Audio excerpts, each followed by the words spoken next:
Hey everyone, James Baek here, and welcome back to another episode of VGC 2020 Baek Battles. Today, we are using the Tar Trick team for one last episode. We got Haddany, we got IndyD, we got Torkoal, we got Galarian Weezing, we got Scrafty, and Delmise. If you haven't checked out the previous episode, highly recommend go check it out. And I do apologize for the audio mix-up. I don't know what I've done yet since I haven't edited that video yet, but yeah. I do apologize for that. Looks like everything's back to normal. Looks like all my settings are good. Yes, and we are currently recording. Yes, we are. So let's get started and play some games. But the common question for today's video is going to be, what is your favorite weather in 2020 so far? So we got sun, we got sand, we got rain, and we got hail. And of course, all of them are viable. We've pretty much seen all of them except maybe a Abomasnow. I haven't really seen much Abomasnow, but we have seen some Vanilluxe. So we have seen quite the amount of weather currently in VGC 2020. Of course, with the new speed mechanics, how they work, it's pretty interesting to see. Of course, I don't think we got really anything big that really takes advantage of hail. I guess Beartic, I think, if I do remember right, this gets Slush Rush. But what is your favorite weather to use in VGC 2020? What do you think has the most potential or is the most underexplored currently? But let's see what my opponent's got. It's going to be a Corviknight, Obstagoon, Arcanine, Gigalith, Gastrodon, and the Galarian Weezing. Okay, so this is going to be interesting. Delmise is pretty good in this matchup if I can get rid of the top three in the Arcanine, the Obstagoon, and the Corviknight. So, gonna be coming out to how I really want to handle this. I do like Haddany plus IndyD. I think it's a really strong lead overall against my opponent's team. The Torkoal's looking pretty good, which I like, and I'm guessing I'm going to go Delmise. The only problem is the Gigalith. The Gigalith's a little bit scary to handle, especially under Trick Room. Actually, my opponent's team is really slow without a Trick Room user, and I'm pretty sure that none of these Pokemon do get access to Trick Room, unless Obstagoon gets Trick Room. Is the only one I don't know, but I'm pretty sure it wouldn't. So, wondering what my opponent's strategy is. We'll see how it goes, but yeah. Gigalith is another sand user, which we haven't really seen much at all. It's mostly just been Tyranitar. But of course, Gigalith does have some pretty big benefits. Of course, it's not 4 times weak to fighting since it is a pure rock type. It is pretty bulky overall. It's actually slower than Tyranitar, making it better in Trick Room. It does get access to Curse. And yeah, so it does have some benefits here. We are going to see that Gigalith actually combined with the Corviknight lead against my Haddany plus my IndyD. So the question is, what do I want to exactly go for here? Psychic Surge is going to activate on the field, including the sand should be set up here. Yep. Alright, so what is exactly the play here? Because I could technically go for a Max Mindstorm by Dynamaxing here, and I could actually Heart Switch IndyD out into my Torkoal, get rid of that sand, which is definitely a potential play I could make here. Of course, I'd probably be eating a Steel-type move from the Corviknight, yet I should be good with that. Of course, I could also Helping Hand plus the go for the thing, but I don't know that will actually KO the Gigalith because it does have the Sand boost. The 1.5 special defense boost it does get in Sand being a rock type. So we will go for the Max Mindstorm here, and I think I will actually go for the Torkoal and see how this goes. Not sure what my opponent's going to do. I don't know if there's going to be a Dynamax involved after all, but yeah, I think I'm pretty set with this. I don't have to set up Trick Room as my opponent's team is actually pretty slow as well. Delmise might be able to outspeed some stuff anyway, so let's see what is going to happen here. As we will Dynamax here and try to get rid of this Gigalith. If I can get rid of this Gigalith, my Torkoal is freed up immensely, so I think it's definitely a good strategy here just to try and get rid of that Gigalith. So we will go for the Dynamax with our Hatterene. And let's see. Bulk Up actually going to come out from the Corviknight. Okay. Interesting. And then what's the Gigalith going to do if it moves first? It doesn't, so Max Mindstorm. It's out of Sand, and it's Psychic Terrain boosted. Yep, knocks out the Gigalith, so I don't have to worry about Weather War anymore. It's a critical hit. I don't think it mattered unless it was a potential Assault Vest Gigalith, because that's a really strong move. Max Mindstorm under the Psychic Terrain, stab from a base 131, I believe, special attack, or maybe it's 136, one of those. A Weezing going to come out on the field, which is fine here. Activate the neutralizing gas here, and kind of worried about Dynamax. Trying to think of what I want to do here. I kind of want to max guard and go hard into my NDD and try to redirect if possible. I just don't want to take a potential Dynamax max poison plus like a Brave Bird into Torkoal that knock it out, and then I have nothing for the Corviknight really. So we'll see what my opponent does here. It is actually going to be the Dynamax here, and let's see who is Dynamaxing here. It could be either Corviknight or Weezing. I'm guessing it might be Weezing here, as it is going to be the Corviknight actually. Okay. Alright, so Corviknight is going to Dynamax here, and we'll see what my opponent does. It might be Max Flying here. Or it could be Max Steel. It could be either. Let's see what my opponent decides to do. As it is the Max Flying, it is going to go to NDD, so I could have maybe went for the double up into the Weezing slot. Because I might just be losing my NDD for free here. But I don't think that's too bad of a position. Let's see. It is going to be Sludge Bomb into the NDD slot. So I could have got rid of the Weezing. A little bit unfortunate, but I mean, I don't think it's that big of a deal. I'm going to go Torkoal, because I am pretty much forced to go Torkoal here. And I will go for the Psychic into the Max Mind into Weezing. I guess I should have probably capitalized on that. I was just worried about... Actually, I think the play was just to go for the Max Mind, because if my opponent tried to knock out Hatterene, you had to double it up, right?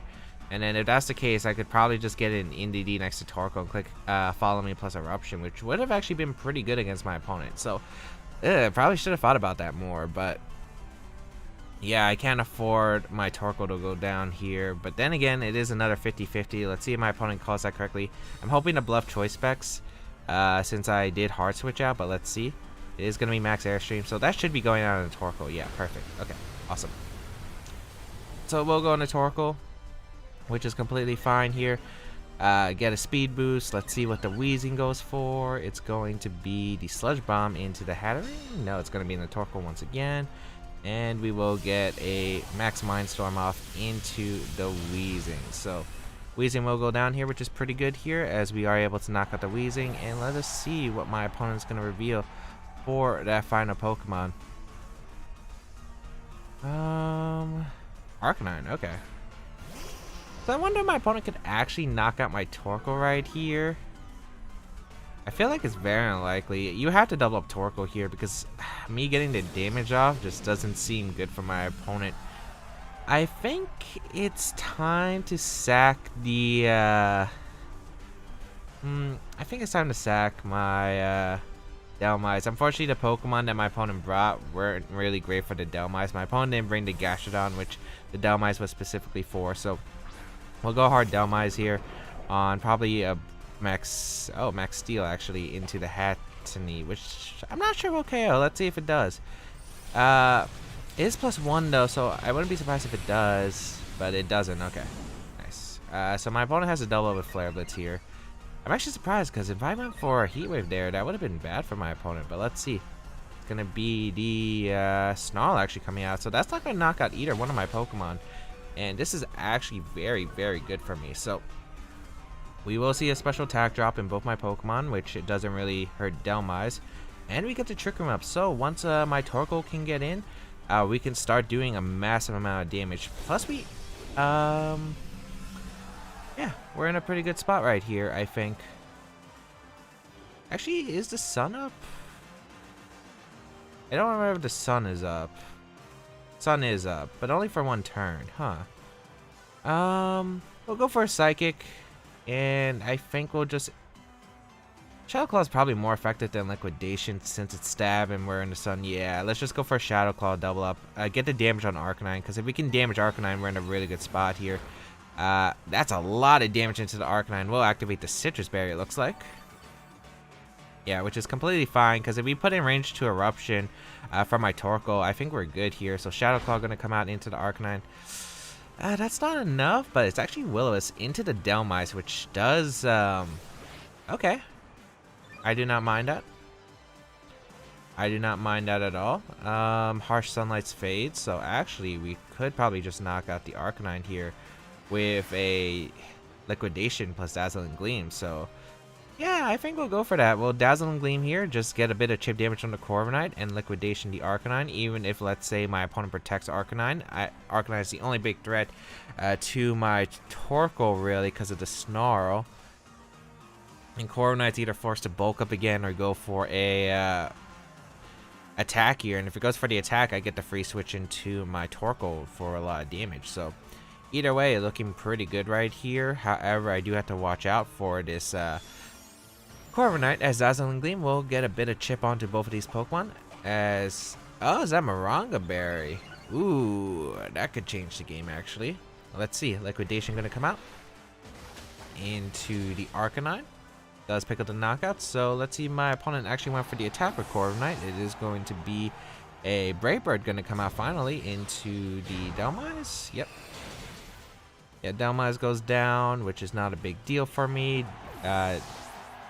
Delmise does go down, but Corviknight's taking so much chip damage to where I get to bring out Torkoal, and I'm going to click Life Dew here because I just don't see a reason not to click Life Dew. The extra damage on Corviknight really won't matter at this point, and getting that full power eruption off will be nice, and this might allow Torkoal to live the Brave Bird, even if my opponent's somehow able to stall out Trick Room, let's say with multiple protects.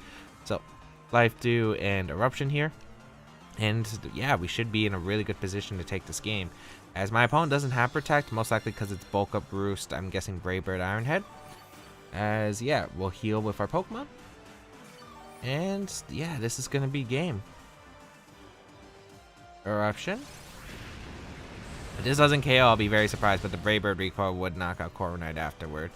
Corviknight does go down, and yeah, that is going to be good game to our opponent. Not exactly the best play there. I think protecting the or Max Guardian with the Hatterene was a big mistake. Definitely do realize that I could have played that part better, especially since I could have got a free opportunity to get in Torkoal next to NDD and really has started doing a ton of damage to my opponent, where I think my opponent wouldn't be able to recover from there.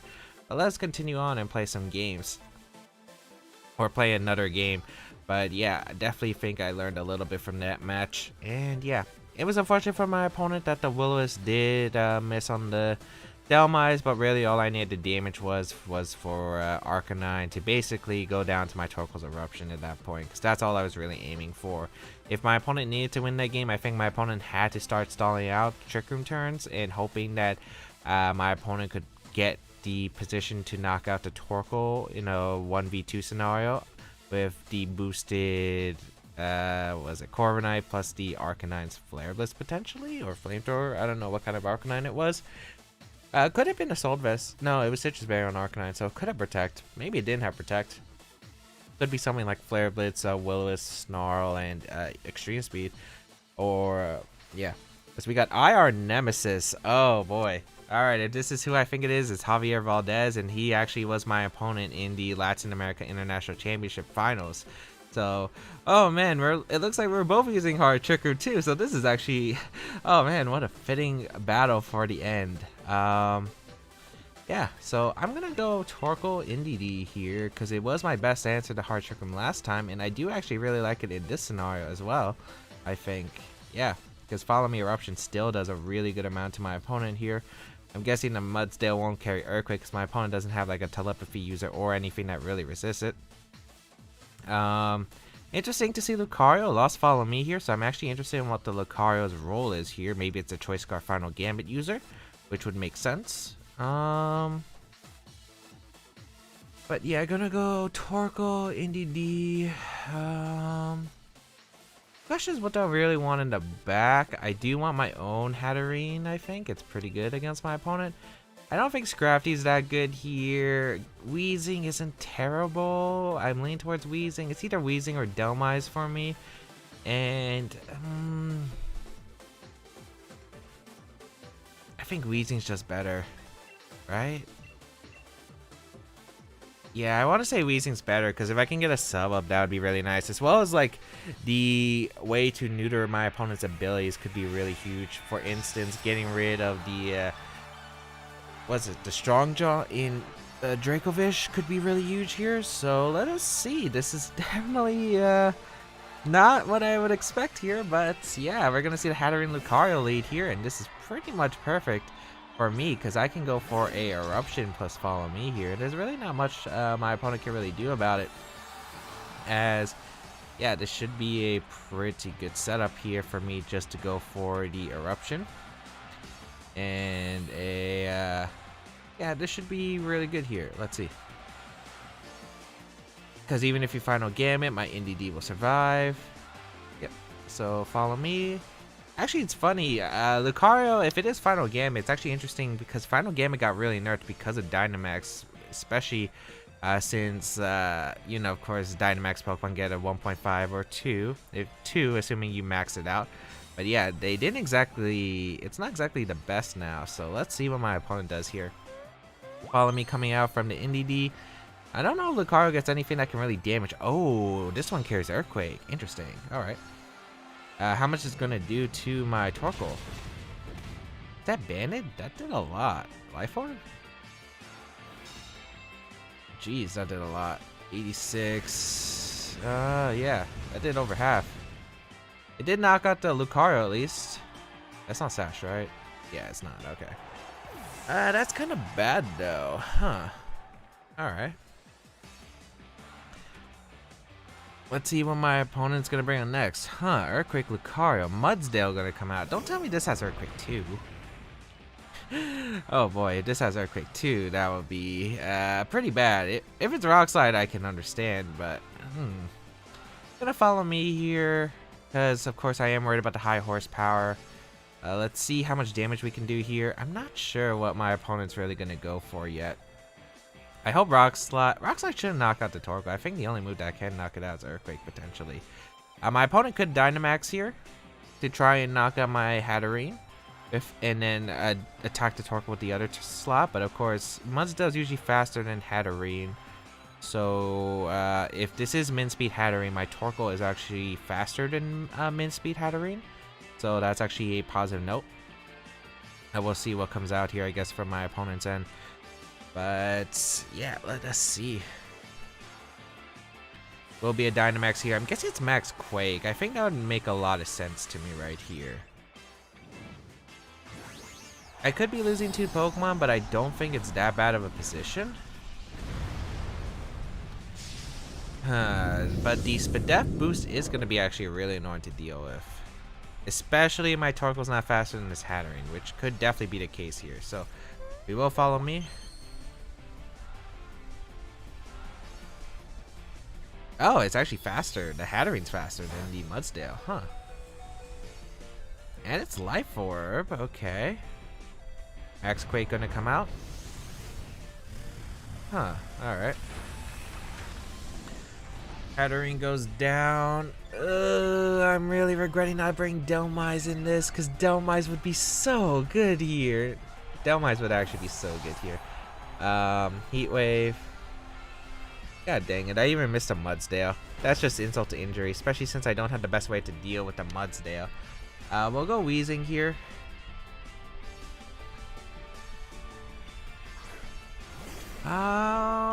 Question is what my opponent really wants to do here. I do kind of want a Heat Wave, and the problem is stalling out this Dynamax turns. Also, like, the Mudsdale's getting Spadef boost, and that's not really good. I brought only special defensive Pokemon in the back. I might have to make a read here. I mean, I don't think the Mudsdale is... I don't think the Hatterene carries Protect, so maybe I should risk Sludge Bomb. And I am thinking of risking Sludge Bomb. I'll go for it. Yeah, okay. I don't think the Hatterene carries Sludge Bomb, because I'm pretty sure it'd be Mystical Fire. That's what they've been running as their last move, so I do get rid of Hatterene. And we'll see what the Mudsdale goes for. It's probably going to be another Max Quake. Let's see who it targets. It's going to be my Torkoal slot, so Torkoal's going to go down, which is unfortunate for me. But again, it's not the end of the world yet. It is still pretty bad, but yeah. Alright, let's bring out our own Hatterene, and let's find out what my opponent's going to bring in the back. I'm guessing it's going to be the Torkoal my opponent's in? Yeah. Huh. I need to abuse the Psychic Terrain's turns as much as possible, and I think the best way to do that is go for the Max Mindstorm into the Torkoal slot. And I think I will substitute up here. Or maybe I should double the Torkoal. I kind of want to double the Torkoal. Is that worth risking the Max Quake? I think it is. Yeah, I think it is. You might target the Hatterene with your Mudsdale, since I think it's more of a threat to your Mudsdale than it is to Torkoal. And even if I lose Weezing, I don't think it's the end of the world. And maybe Weezing can survive it with its high physical defense. I don't know. But I'm going to risk it, especially if this Torkoal doesn't carry Protect, and I'm not sure if it will. So, yeah, I will risk it, especially since I can't risk the Mudsdale being faster than my Hatterene, which is very likely the case. And gain the special defense boost on Torkoal, which would be bad for me. So Sludge Bomb going to come out into the Torkoal slot, do a lot of damage. Poison, but that shouldn't matter if my Hatterene is faster than the Torkoal. Max Quake once again into the Weezing. Let's see if this KOs. It does KO, so man, that's crazy. Alright. That is crazy. Alright, this game gets really complicated. Neutralizing Gas wears off, Max Mindstorm to knock out the Torkoal, even through the Spadef boost. I think Psychic Terrain ends though, which is a problem. Alright. However, my opponent's Dynamax is now gone, and I still have 2 turns of Dynamax left. But my problem is my opponent is +3, so this is going to be a really close end game here. I will go for the Max Mindstorm into the Mudsdale here. And I think Psychic Terrain ends this turn, so at least I will be able to summon again, but I'm just not sure how well the Hatterene's going to really take these attacks from this Mudsdale, but yeah, and how much damage we're going to do. Although we should do a good amount, but if this Mudsdale is Assault Vest, this game's not looking very pretty for me right now, so ooh, that is this is going to be really close of an end game, which is really exciting. I'm really happy with this kind of game. Heavy Slam. Oh no, my opponent did not realize you cannot go for weight-based moves onto Dynamax Pokemon. So we will get a free Max Mindstorm, but that does absolutely nothing. Oh my lord, that has to be Assault Vest. So yeah, +3. That did nothing. Oh my lord, that did nothing. So high horsepower gonna come out. I probably have to crit one of these. But yeah, it's not looking good. Just look at the pathetic damage I'm doing to this Mudsdale. I regret not bringing Delmise over to Weezing. Delmise over to Weezing would have been so good. Alright, I always go for Psychic here. I gotta go for the crit. I'll live a Heavy Slam thanks to my Babir Berry. But yeah, let us see what Javier is. If Javier's Mudsdale will live the Psychic. I need the crit. Psychic gonna come out. Nah, that Mudsdale's just so tanky. Good game to Javier. That was a fun one. The Mudsdale just being super strong for my team. The Weezing ended up being a really poor choice at the end, I think. I needed the, I really needed what was the, Delmise, because the Delmise would have allowed me to get a lot of things. One, it would have allowed me to Shadow Claw the Hatterene and outspeed it. Two, it would have allowed me to Power Whip the, Mudsdale, which would have been nice. And yeah, I think that would have been a nice Pokemon to have in the end game. So, good game to Javier. Definitely think I could have played that one better, and he played that one pretty well. So yeah, pretty satisfied with that battle. There was a lot to take care of. Again, I think Delmise should have been the Pokemon. Ah man, no. But yeah, I think that was a pretty good one to end off the team. Even if we ended up with loss, this team pretty strong, and it fought well. This team ended up fighting well for the end. So this team ended up fighting well till the end. So hope everyone enjoyed today's episode of VGC 2020 Back-to-Back Battles. If you did enjoy it, please leave a like down below, show support, as well as you can leave a like on this video and share this video with your friends, as well as leave a comment down below. Be sure to answer the comment question of today. If you do want to go check out my other side series, you could go check them out down below in the description. As well as if you want to go an extra mile support my channel, there is my Patreon page and my Twitch channel. Thank you to everyone who's been supporting me on those platforms recently. And of course, if you do want to go check out my shirts and hoodies, you can go check that out in the description down below. Torrent Ogre, 20% off with the code BACK2BACK till December 14th. So highly recommend go check it out. It is a pretty sweet shirt and hoodie design. But otherwise, I think that is pretty much it. Thank you to everyone who's tuning in. There's a placement of the team in the description down below if you do want to go try it out. And I think I will make a QR rental code of this team as soon as I forget how to, because I'm actually not sure how to make these codes. But otherwise, yeah, I'll make that for the first team and the second team down below. We're going to be using a brand new team in the third episode. In the next episode. Can't wait for that. We're going to be using our third team. And yeah, it's a pretty doozy one. So yeah, go check it out in the next episode. Thank you to everyone who's tuning in. Have a great day, people. Until we battle again, I'll catch y'all later.